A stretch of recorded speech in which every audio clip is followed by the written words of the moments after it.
জিয়ানের বুকের ভেতরটা কেমন ফাঁকা লাগছে। এই কারণেই সে দেশে ফিরতে চায়নি। অথচ দেশে ফিরেই সবার আগে নয়নার সাথে দেখা হলো। তার নয়না, তার অর্ধাঙ্গিনী। একেবারের জন্য ও তার দিকে ফিরে তাকালো না। জিয়ান নিজের মনকে বুঝাতে লাগলো, নয়না আমাকে দেখেনি। দেখলে কোনোভাবেই আমাকে এভাবে ইগনোর করতে পারতো না। যেন আমি সেখানে ছিলামই না। সিএনজির সাথে সাথে শহরের আলোচনা দৌড়ে যাচ্ছে।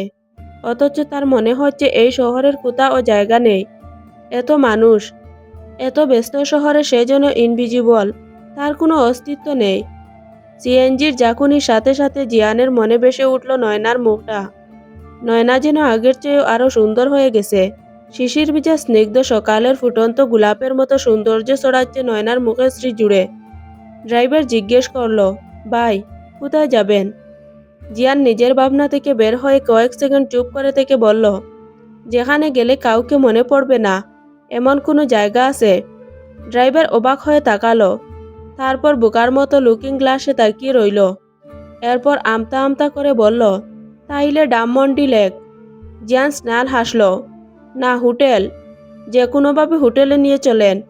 ড্রাইভার বলল, ভাইয়ের বউ কি আরেক বেটার লগে বেগে গেছে? কিছু মনে করবেন না, বিদেশি বেটাগো বউরা এমন করে তো।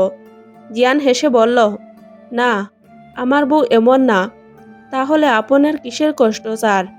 তেমন কিছু না মামা, আপনি মনোযোগ দিয়ে ড্রাইভ করেন।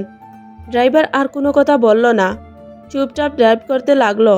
জিয়ান চোখ বন্ধ করে মনে মনে আওড়াল, বাটার বাথরুম, কেমন আছো তুমি? অনিকেতের গাড়িতে চুপচাপ বসে আছে নয়না। গাড়িতে ওঠার পর থেকে মুখ থেকে একটা শব্দও বের করেনি। সূচনা আর ঈশান গল্পে মেতে উঠলে নয়না একদম চুপ। বুকের ভেতর কেমন যেন খচখচ করছে।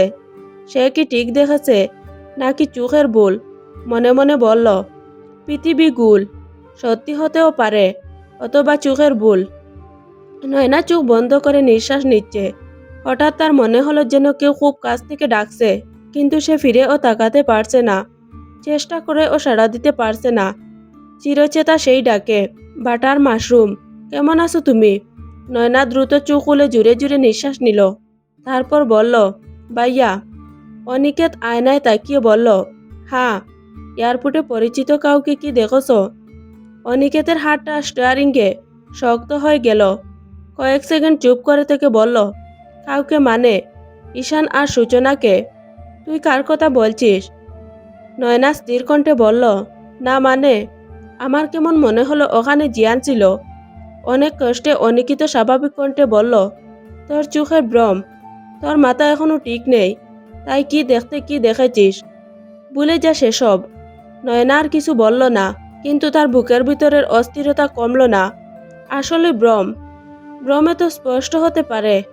এই গভীর দৃষ্টির চাহনি, সেসব কি কেবল ভ্রম? নয়না আর কথা বাড়ালো না। ঈশান বলল, চাচা কেমন আছে? কে? তলামুয়ানা। নয়না বলল, বাবা ভালো আছেন। একবার দেখে এসেছি আমরা সবাই। আপনার কথা অনেক জিজ্ঞেস করেছে। বলেছে আপনি ফিরলে বাবা আসবে নারায়ণগঞ্জ। আমিও ওনাকে অনেক মিস করি। আর আপনার কি খবর? আমাকে দেখে খুশি হননি? আপনি কি ঈদের চাঁদ যে আপনাকে দেখে খুশি হতে হবে? ঈশান মিনমিন করে বলল, কথার তেজের কাছে কেউ টিকতে পারবে না, দানি লঙ্কা। সূচনা হেসে বলল, হ্যাঁ তালুকদার, বংশের মেয়েদের সাথে কথায় জেতা এত সহজ না। অনিকেত বলল, তোকে কি ভার্সিটিতে নামিয়ে দিব? নয়না, না, আজ আর ক্লাসে যাব না, সোজা বাসায় চলো। হোটেলে রুম বুক করে সোজা ফ্রেশ হয়ে ঘুমিয়ে পড়েছিল জিয়ান। বাসায় যাবে না, সেটা আগেই ঠিক করে রেখেছিল। ঘুম থেকে উঠে নয়নার গানের ভিডিওটা আবার অন করলো। খেয়াল করে দেখলো ভিডিওটা ভাইরাল হয়ে গেছে। 1 million view, 7 lakh react, 4,000 comment. জিয়ানের রাগ হচ্ছে। ইচ্ছে করছে এক্ষুনি কল করে অনিকেতনকে জড়তে। ভিডিওর দিকে তাকিয়ে বলল, কে বলেছিল এই মেয়েটাকে এত সুন্দর হতে? আবার এত সুন্দর শাড়ি পরে কেন গান গাইতে হবে? মাথার চুল টেনে বলল, গান গাওয়ার দরকার কি? বার কয়েক ভিডিওটা দেখে গানের শেষ লাইনে এসে সে চোখ বন্ধ করে ফিসফিস করে বলল, আমি তো চুপি সারে তাকিয়েছিলাম। বাটার বাথরুম, তুমি দেখে ও কেন দেখলে না? হঠাৎ জিয়ানের ফোনে একটা নোটিফিকেশন এলো। অপরিচিত নম্বর থেকে। ভালো আছো? জিয়ানের বুকটা দপ করে উঠল। এক মুহূর্তের জন্য মনে হলো এটা নিশ্চয়ই নয় না।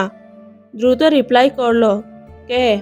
কয়েক সেকেন্ড পর রিপ্লাই এলো, যে মানুষটাকে তুমি একদিন সবকিছুর চেয়ে বেশি চিনতে, এখন চিনতে পারছো না। জিয়ান কাপা কাপা হাতে টাইপ করলো, শুনোয় না, আমার বাটার মাশরুম।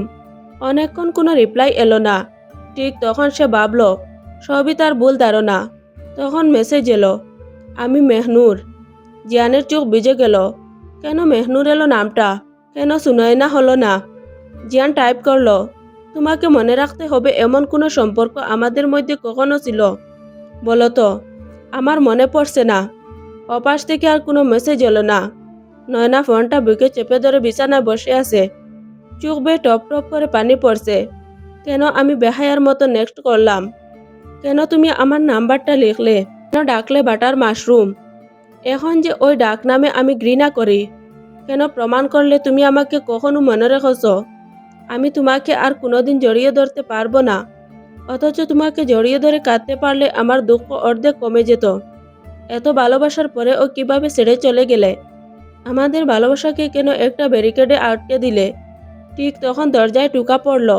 সূচনা ডাকলো, নয়না আপি, তুমি জেগে আসো? থাকলে একটু বাইরে এসো। নয়না দ্রুত চোখ মুছে বলল, হ্যাঁ জেগে আছি, আসছি। ফোনটা বালিশের নিচে রেখে উঠে দাঁড়ালো। নয়না এখন নিশ্চিত জিয়ান দেশে ফিরে এসেছে, নইলে জিয়ানের ফোন নম্বর টেক্সট করা যেত না। একই রাতে একই শহরের দুই প্রান্তে দুইজন মানুষ একই আকাশের দিকে তাকিয়ে একে অপরের বৃহৎ অশ্রু ফেলছে। একজন বাস্তবতা থেকে পালাতে চায়, অন্যজন নিজেকে বুঝাতে চায় সব শেষ, এখন আর কিছুই ঠিক হবে না। কিন্তু ভালোবাসা কি এত সহজে শেষ হয়? মেহনুর নিজের ছেলে জারিফকে ভাত খাওয়াচ্ছে। মিতা বেগম এসে বলল, কাল রাত থেকে ছেলেটাকে ফোনে পাচ্ছি না। তোমার শ্বশুর তো আমার কথা শুনে না। তুমি কি একবার কল করে দেখবে? অথবা তোমার পরিচিত কারো কাছ থেকে একটু খোঁজ নাও, আমার ছেলেটা কেমন আছে। একটা মেয়ের জন্য আমার দুই ছেলেই আজ আমার কুল ছাড়া। জীবনে ওই মেয়ের ভালো হবে না। মেহনুর বলল, আম্মি, তুমি এখনো নয়নাকে কোনো দোষ দাও? সব ছেড়ে চলে গেছে যে মানুষটাকে, তাকে আর টেনে আনার কি দরকার? তোর শ্বশুরের মতো তুইও বলতে চাইছিস সব দোষ আমার?